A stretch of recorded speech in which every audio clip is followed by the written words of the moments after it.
Hello everyone, আসসালামু আলাইকুম। তোমরা সবাই কেমন আছো? আজকে তোমাদের শেয়ার করব পিঠার ভিডিও। তো দেখো, এটা আছে কাল রাতে ভিডিও। কালকে রাতে পিঠা বানাচ্ছিলাম। এই পিঠাগুলোকে আমাদের এলাকায় ছিয়াই চিনি বলে। তোমাদের কোন এলাকায় কি বলে প্লিজ কমেন্ট করে জানাবে। হাঁপিয়ে গেছি কাজ করতে করতে, এই জন্য ভয়েস ওভার দিতে যে কষ্ট হচ্ছে। যাই হোক, এই দেখো আমার মেয়ে নাচানাচি করতেছে। এগুলো আমি একদমই পছন্দ করি না, যেহেতু ওর মা নেই। আমি চাই ও একটা ভালো মনের মানুষ হোক, আর ওর মার খুব ইচ্ছা ছিল ও ভালো করে লেখাপড়া করুক, কিন্তু জানি না কেন যেন ওর মার ইচ্ছার বিরুদ্ধে হয়েছে।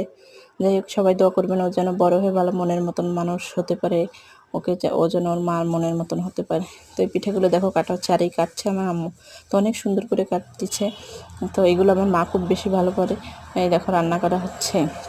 এগুলো হচ্ছে খেজুরের রস দিয়ে রান্না করা হয়। দেখো পিঠাগুলো কি ইয়ামি লাগছে, যতটা দেখতে ইয়ামি লাগছে তার থেকে বেশি খেতে ইয়ামি লাগছিল। তো এগুলো নারকেল দিয়ে রস দিয়ে রান্না করা হয়।